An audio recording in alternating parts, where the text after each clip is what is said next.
Hello मेरी YouTube family, प्यारी प्यारी, कैसे आप सभी को गुड मॉर्निंग, राम राम, राधे राधे, जय श्री राम। आज है निर्जला ग्यास 2025 की 6 जून।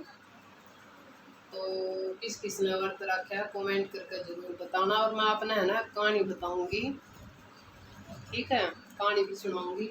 ये निर्जला ग्यास में है ना एक मटका भरा जाकर पानी का, उसके ऊपर जो भी दान दिखना हो, जैसे एक कपड़ा, पैसे में जो रखना, एक कचरा चीनी, जो भी कुछ आपने देना है आप मंदिर में दे को हो या किसी गरीब को या ब्राह्मण को दान कर सकते हो। मैंने अपनी जोत बत्ती कर लिया है क्योंकि ज़्यादा टाइम ना लग गया।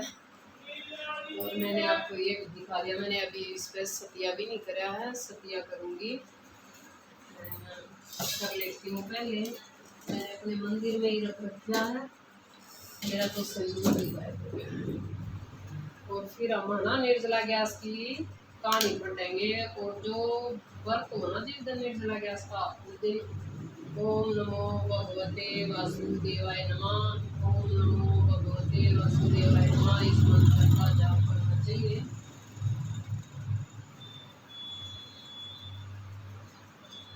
और आप बताओ, आप सब कैसे हो? गर्मी कैसी चल रही है? हम्म, लाइक और शेयर कर दिया करो, ना पैसे लगते ना टैक्स लगता। एक अंगूठा लगाने में ही जोर पड़ जाए। चलो कहानी स्टार्ट करते हैं। ओके, सुन लो ध्यान लगा कर। निर्जला एकादशी, जेठ की शुक्ल पक्ष की ग्यास, जिसे निर्जला एकादशी कहते हैं। ग्यास भी कहाँ है, निर्जला एकादशी भी कहाँ है। भीमसेन व्यास जी ने कहने लगे कि हे पितामह, भ्राता युधिष्ठिर, माता कुंती, द्रौपदी, अर्जुन, नकुल और सहदेव आदि सब एकादशी का व्रत करने को कहते हैं, परंतु महाराज मैं उन्हें कहता हूँ कि भाई मैं विदित भगवान की पूजा आदि तो कर सकता हूँ, दान भी दे सकता हूँ, परंतु भोजन के बिना नहीं रह सकता। भीम कह के मैं भोजन के बिना नहीं रह सकता। इस पर व्यास जी कहने लगे कि हे भीम, यदि तुम नरक को बुरा और स्वर्ग को अच्छा समझते हो तो प्रति मास की दोनों एकादशियों को अन्न मत खाया करो। भीम कहने लगा, हे पितामह, मैं तो पहले ही कह चुका हूँ कि मैं भूख सहन नहीं कर सकता। यदि वर्ष भर में कोई एक ही व्रत हो तो वह मैं रख सकता हूँ, क्योंकि मेरे पेट में वकर नाम वाली अग्नि है, सो मैं भोजन के बिना नहीं रह सकता। भोजन करने से वह शांत रहती है, इसलिए पूरा उपवास तो क्या, एक समय भी मैं बगैर भोजन के नहीं रह सकता।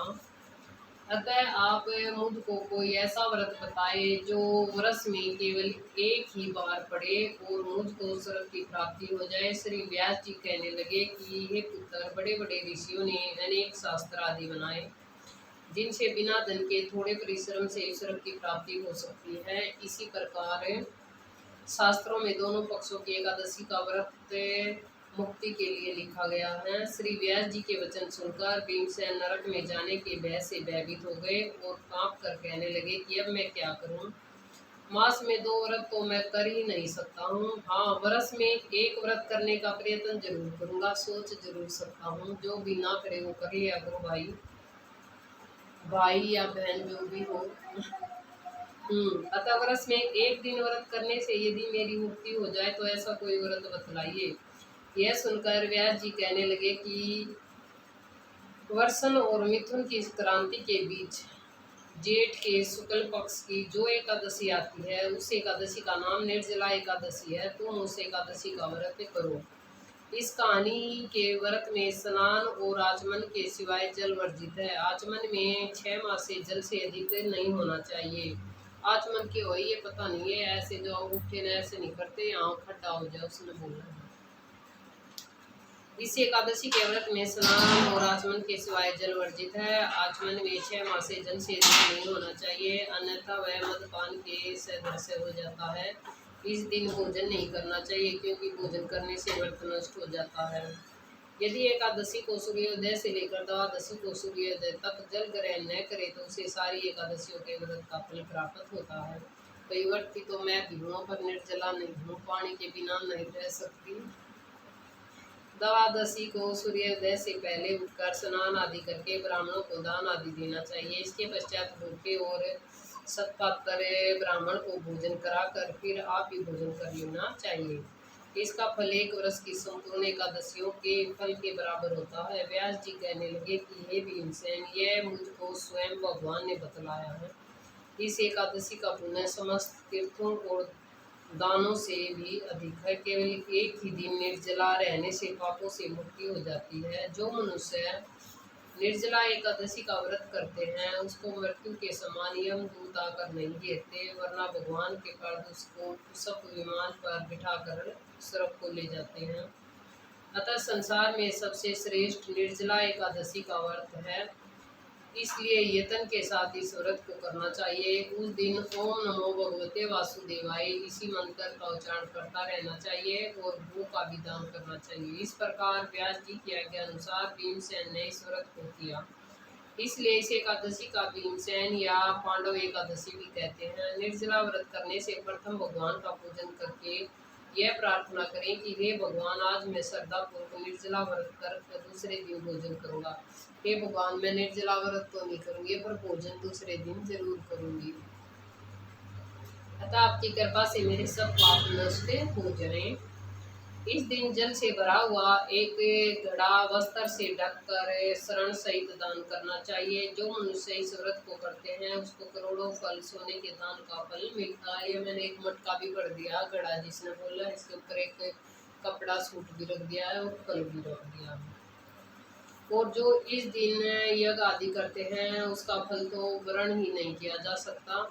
इस एकादशी के व्रत से मनुष्य विष्णु लोक को प्राप्त होता है। जो मनुष्य इस दिन अन्न खाते हैं वे चंडाल के समान हैं, वे अंत में नरक में जाते हैं। जिन्होंने निर्जला एकादशी का व्रत किया है वे चाहे बड़ा हत्यारे हो, मदपान करने वाले हो, या चोरी करते हो, या गरु से द्वेष करने वाले हों, मगर इस व्रत के करने से सब स्वर्ग में जाते हैं। हे कुंती पुत्र, जो पुरुष या स्त्री श्रद्धा पूर्वक इस व्रत को करते हैं उसको निम्नलिखित कर्म करने चाहिए। प्रथम भगवान का पूजन, फिर गोदान, ब्राह्मणों को मीठा व दक्षिणा दान देनी चाहिए तथा जल से भरे कलश का दान अवश्य करना चाहिए।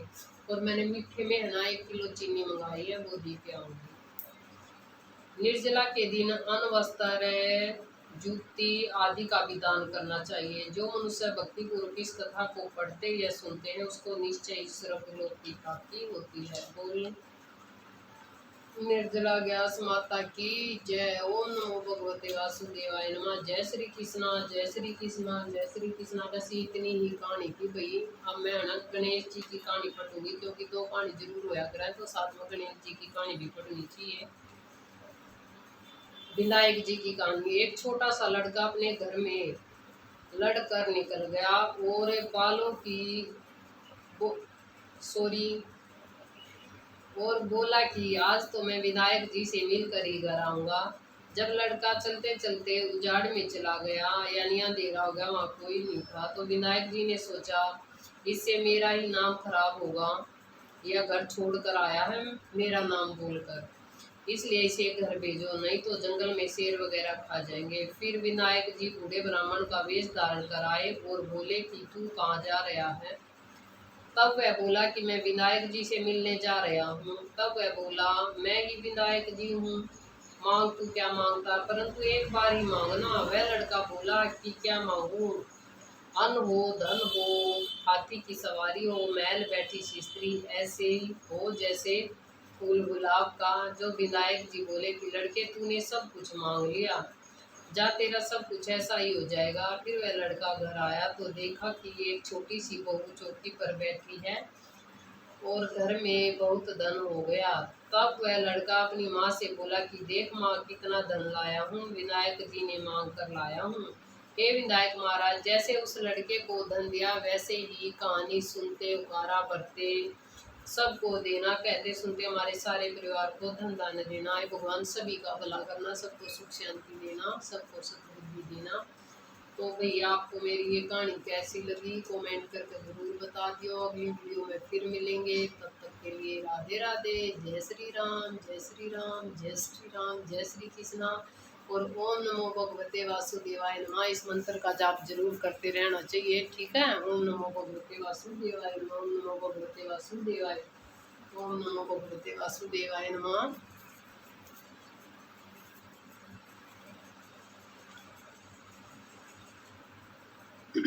पता नहीं फोटो खींचा। Bye bye.